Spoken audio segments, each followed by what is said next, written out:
DNM cast. This is episode 28. Back with just the three boys.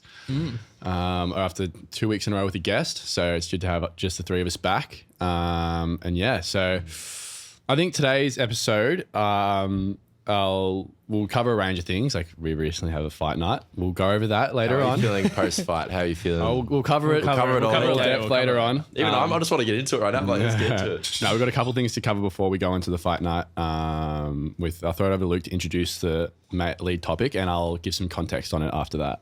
So our lead thing is attachment styles, and effectively this is the way that people form relationships or friendships with each other. This is the way that people interact with each other, and there may be why some things in relationships go well or why things go bad, depending on the style of attachment. And that's how you kind of interact with one another. So basically the context behind this, I'll leave a lot of details out of this, be very vague just because of privacy. A very good friend of the podcast DM'd us, and I won't read out the exact message just for privacy reasons, but summarizing it, they basically said they have a great relationship with their partner, everything's great, they love each other, but when they're not together, they feel like it's the end of the world, and they feel like it's overthinking. Like he knows there's probably not enough reassurance in that relationship, and he's just like overthinking so much about when they're not replying, if they're accidentally ghosting or something.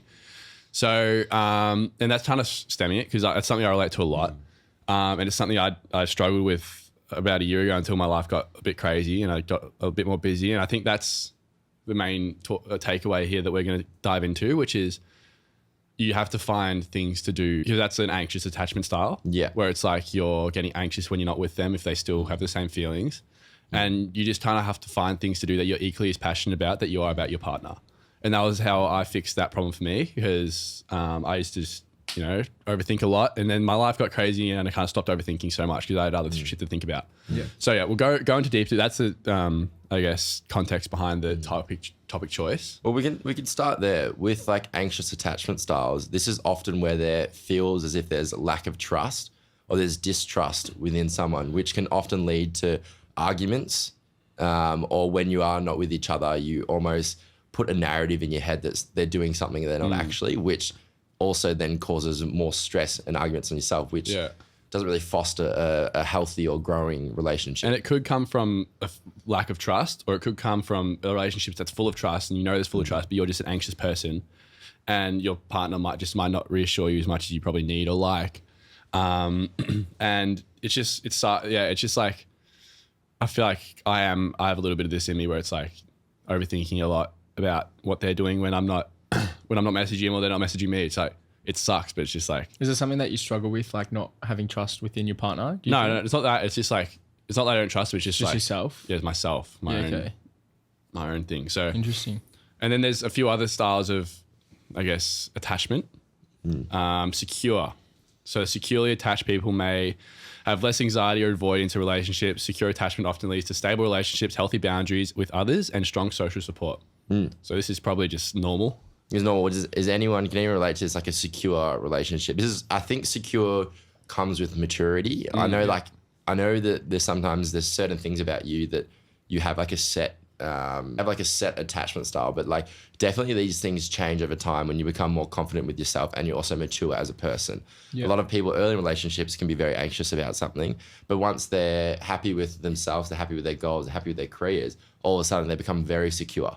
I can relate to that right now. Yeah. I think I'm in that stage right now as well in my current relationship. Yeah, I'm very secure with my person that I'm talking to, and I think I can. It's very common, I think, early in a it's very like, well, yours isn't early, but I think it's just like, especially if like you're starting fresh, maybe, or like it's just very common, and often it starts with the secure, then leads to anxious attachment and other ones. So, well, I guess if you've never had that experience of like, if you've never had that experience with that person, you never really feel that feeling. You know what I mean? And the thing is about secure, when I like read you these things now, most of the time they're effectively able to communicate. They talk about things in an optimistic lens. And the tougher topics, they are able to talk about that. And when I think about that, I think of someone that's very mature and very can confine with themselves and confident within themselves. Yeah. So that's where that security comes. Do you reckon that has to like be led by someone? Do you reckon if like... Oh, look, definitely. If you're with someone and they're doing wrong by you, you're obviously going to kind of form this anxious attachment to them, right? Because you know that something negative's happened and then you'll always think I'll just negatively. read out the definition. We didn't do that of anxious or preoccupied attachment style.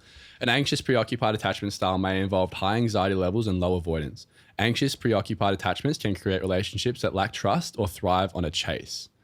So that might be a chase when you're trying to get your partner at the start. It might be a chase where you've made them mad and you're trying to chase yourself to make up to them.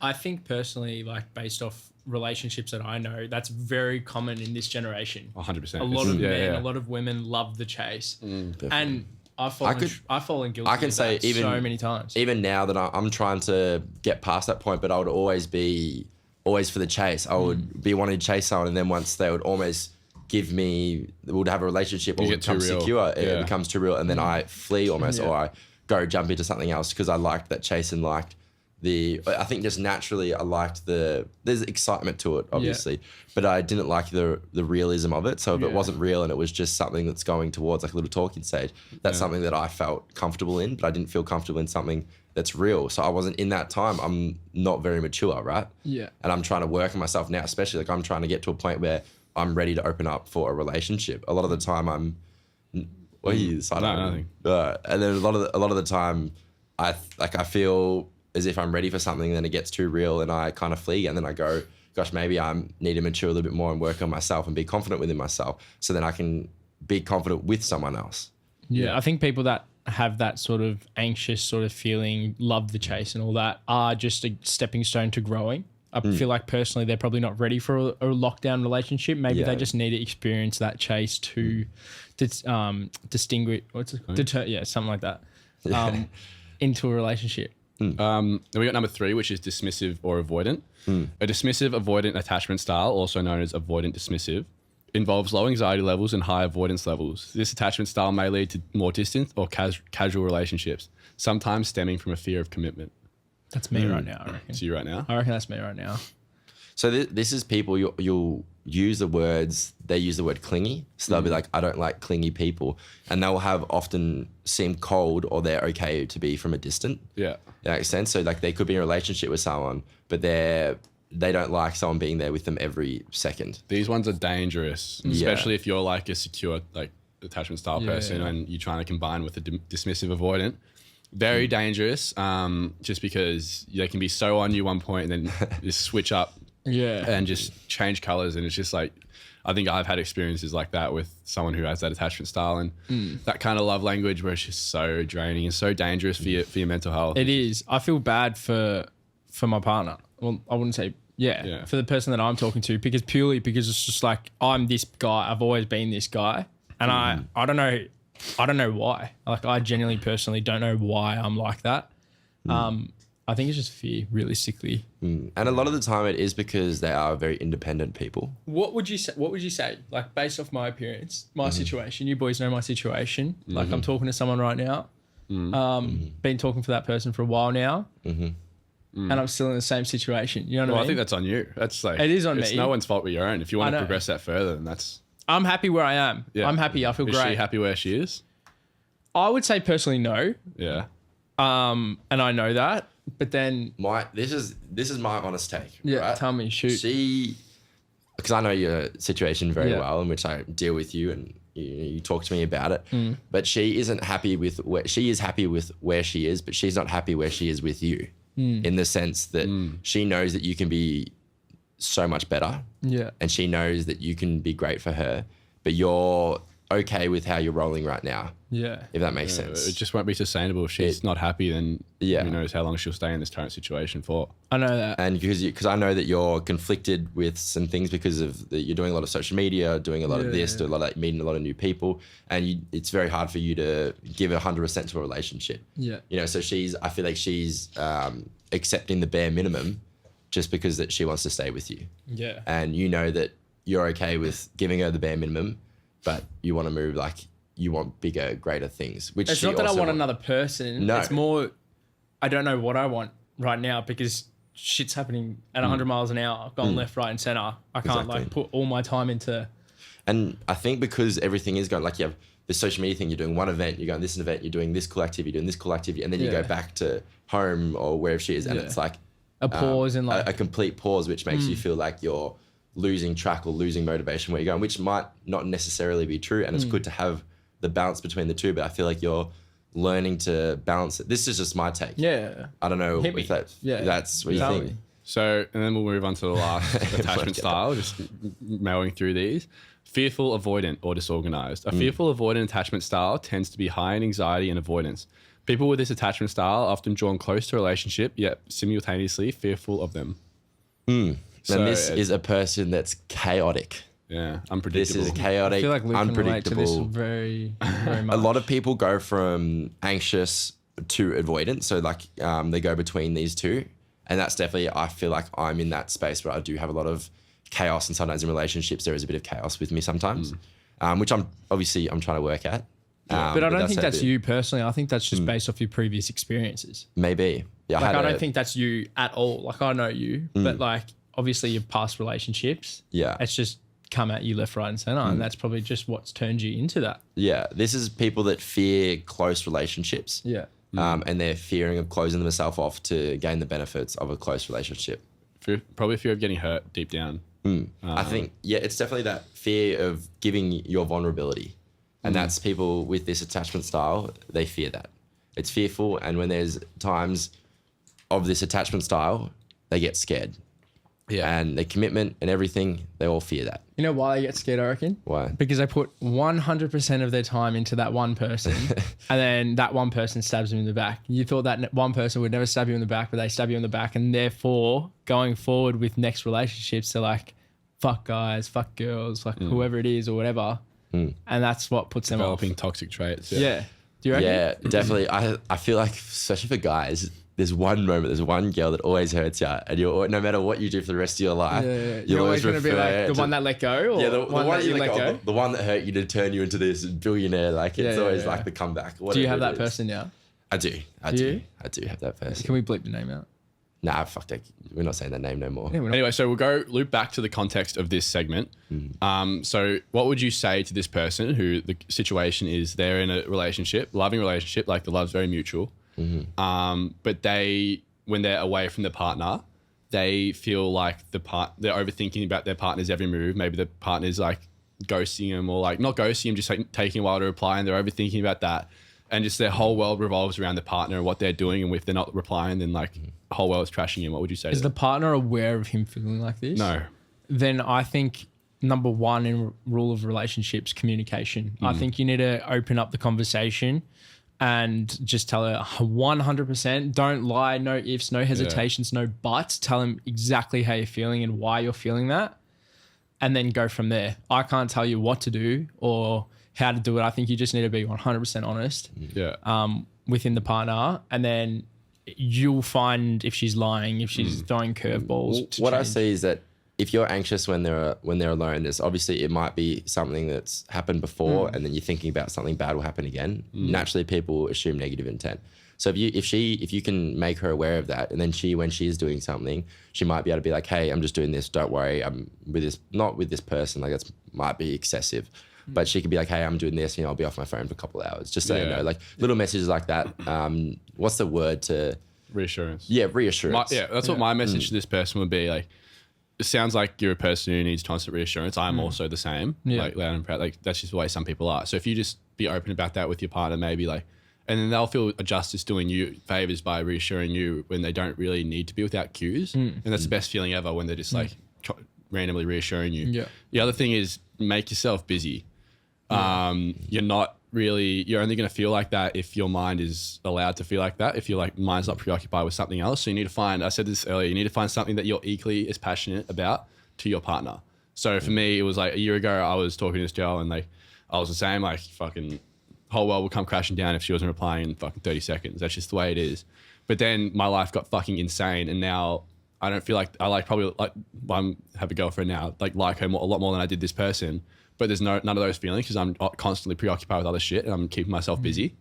So you just got to get yourself busy, find your thing to do it, and just like if your girlfriend or partner or whatever taking ages to reply and you're getting anxious about it, like find ways to like take your mind off it, better yourself. Like the odds are she's not out fucking cheating on you. So I think what you said was good. The reinsurance of like whilst they're out, like when I'm out and I'm with like girls, for example, rather than not telling my partner that I'm with these, like rather than not saying anything and she sees videos of me with these girls and stuff, feeling jealous and all that and being like, what the hell, he didn't tell me, just send a message like, hey, I'm just with Luke and these 2 other girls, we're just planning something, or like this and that, so and so. Like communication is really good. I'll always say it, but like letting him know your step before they ask is like the ultimate goal, or like thing that a girl or a guy would like love to hear. I would also suggest that a lot of future issues come up. Say if you don't say anything right and you become so obsessed with this one person, you're always worrying about what they're doing.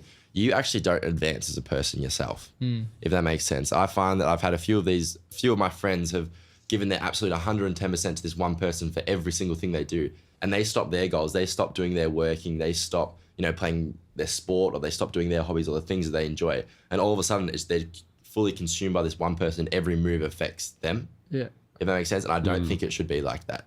You need to grow as yourself, and you need to grow with your passions, and she needs to grow, and you can grow together. Yeah. And that is the biggest thing. Otherwise, you're so consumed by this one person. When she does something, you're off. If she's happy, you're happy. You know what I'm saying? Like everything is thrown by this one person, which it shouldn't be like that. 100%.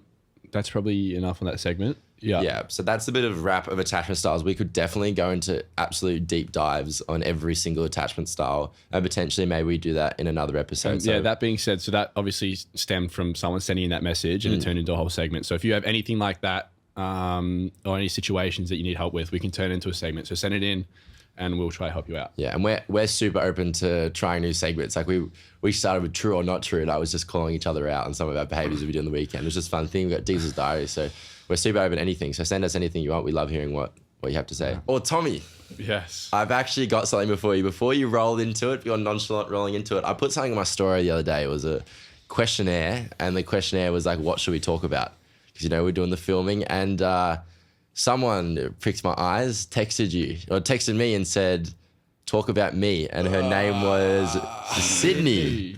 Yes. Sydney is my girlfriend. Oh, Tommy's got a girlfriend. I do. Wow. I think it was I don't know. I know there's very mixed public opinions about DNM us at this point. So it's just like, yeah, a lot of people talking, like so much interest, so many eyes are now on it, but yeah, I'm happy. We're talking about her. So we've talked about it previously, but now that she's actually a girlfriend, maybe we can open up. So like, how'd this come about? How did this? So yeah, the way we met was she randomly followed her back. Yeah. And she messaged me one day. How'd she get the follow back?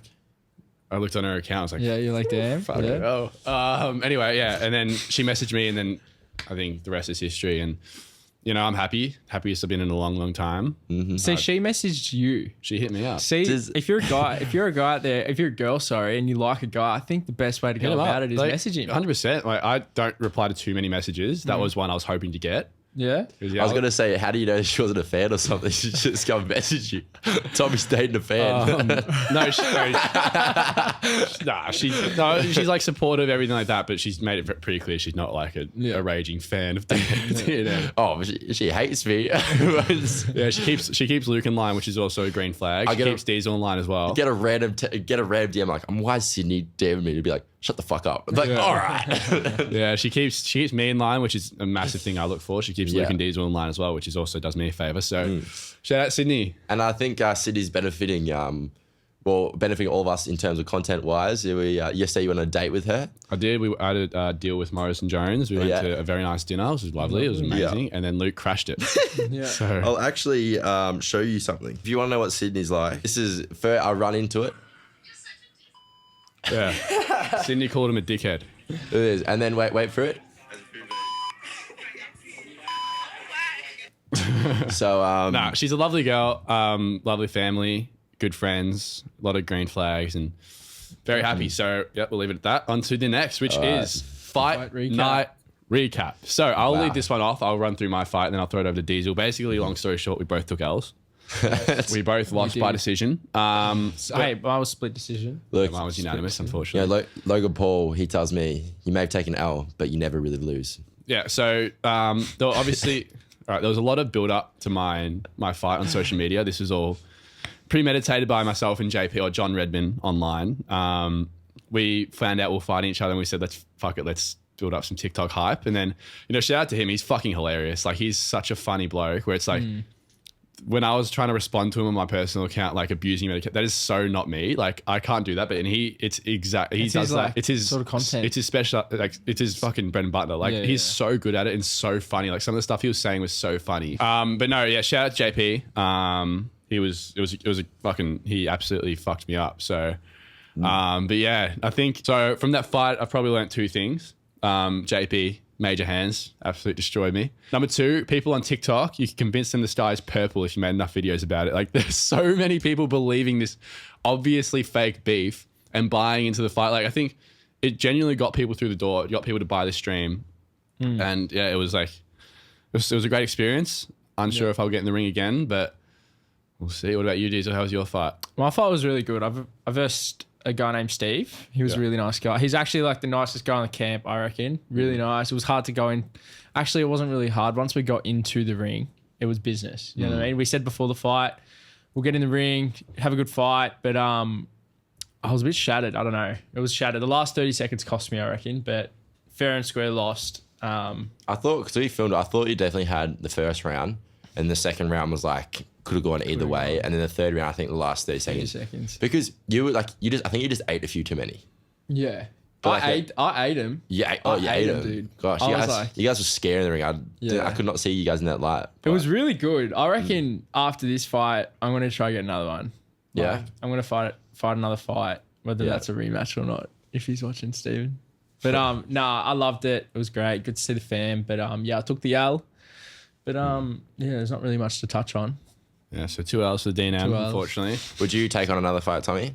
Not with footy. Maybe after footy season. Yeah. Just because of, like, I just want to be able to play every possible game for footy. So, maybe after footy season next year, but probably not. What would you do differently, both of you? Obviously, the outcome wasn't what I was wanted. away for 3 months of the camp, or 2 months of the camp. So, it's like, there was that major setback, but obviously, just probably train a bit harder and not go away. I trained harder, I reckon. I trained like 3 days a week. Just boxing. Yeah. Definitely wasn't enough. Like, I think I was training the same time my opponent was training. Like, I was training the same days. Like, if you need to beat someone, if you want to beat someone and be better, you have to train harder. Yeah. And it's like, if you don't do that, like, don't expect sunshine and rainbows a win. You have to accept that you failed. Not failed, but like, you lost. Yeah. Moving on. All right, so welcome back to Diezel's Diary. This is a once in a blue moon segment now. Whenever Diezel feels the need to channel his inner, I don't know, spirit, whatever comes out when he tells his story. So without further ado, I'll throw it over to Diezel. So when I was younger, actually when I was born, I was always told that I'm not going to say who, but a family member of mine was in the army. And it would go on in primary school and high school that my family member was a pilot for the Navy. It was Navy. No, is Navy pilot? No, for the Air Force. Sorry, Air Force. For the Air Force. Said he was an army soldier. Said he was all that. Anyways. But all my life I would be on a phone call to a family member that I've never met before, and I'd be talking to him on the phone and saying that he's washing his chopper, and he's like, okay, I've got 2 minutes left on the phone call. I'm going to go watch my chopper, he'd always say. And in primary school, we'd have grandparents' day and all that. And you'd always get the questions like, oh, back in World War II, back in World War I. I'd always put my hand up and be like, this family member's in the army and stuff. But it wasn't until I was like 13 that I realized he was in prison. Love that person. He's amazing. But I think all my life I've been lied to, I reckon. But I love that person. He's great. But whoever calls you up saying that they're in the Navy, always second guess it. Yeah, don't believe it. Welcome back to Riz or Miss. And we've had a few interesting ones. And obviously we had a footy one that popped off on TikTok. And so I'm going to hit you with another footy edition Riz or Miss. So boys, stay tuned for this one. I was Snapchatting a girl. We snapped for a few months. And one time I was in my footy gear and she mentioned she knew the team and it was close to her. I said, come watch my game this weekend. She said she would come down. Come game day, not knowing if she would come or not, I checked my phone and sure enough, she was down the road from her snap maps. I usually play back, so I don't kick many goals. However, for this game, my coach swung me. Eventually, after no touches all game, I take a screamer, a kick 45 out from the boundary. Coincidentally, as I do my runner, she's standing right there. I kick the goal, turn around and point to her. That's Riz. Is that not Riz? It's, yeah, I guess. I reckon that's Riz. Riz. I think some girls might get cringed out by that though. That's the thing. Oh, I reckon it's pretty good. Imagine you're playing footy, you turn hope she around and likes point. you. imagine it was a goal you needed and you won the game. That's Yeah. Riz. Yeah. That's Well, Riz but if she really if she doesn't like you as much as you think, then it's a bit weird. You point to it, you're just like, yeah, baby. You're like a freak, yeah. well, who knows? Maybe they got to, I want to know what happens to part 2 of that. I don't know if they go into dinner or something, but I saw a girl I'd matched with on Hinge out on one night. The combo on Hinge was going stagnant, so I messaged her to make sure it was definitely her. 30 minutes later, she replied back to me saying it was, but she had left to go get food with her friends. I told her it was my bad and I should have gone up and said hello and shared her a drink and that I owed, and asked her what her IG was so we could move on from the app and try organize something for later. She sent me her IG and we went on dinner. I later got her phone number and we went on to organize a few more fun dates over the next few months. That's Riz. That's If it's Riz. it's working out. Yeah, if it works out, I reckon that's Riz, like regardless. Yeah. Yeah. 100%. I reckon anything that goes to a date or 2 dates or 3 dates, that's Riz, 100%. I was cheating on this girl, but she lived outside my area. So the next day, I set my Hinge settings to go around her area and try to find her. Trying my luck, she popped up and we matched. Congratulations. Yeah. After some messages while trying to play it cool, I got her to go out on a date with me and we hooked up. A few weeks later, I got her to come out a second time and we hooked up again.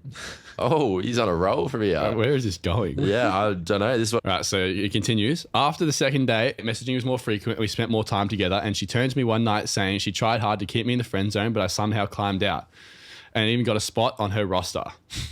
That's Don't know just if that's horrible. Don't know if it's Riz, but my ego inflated by 1 million. Yeah.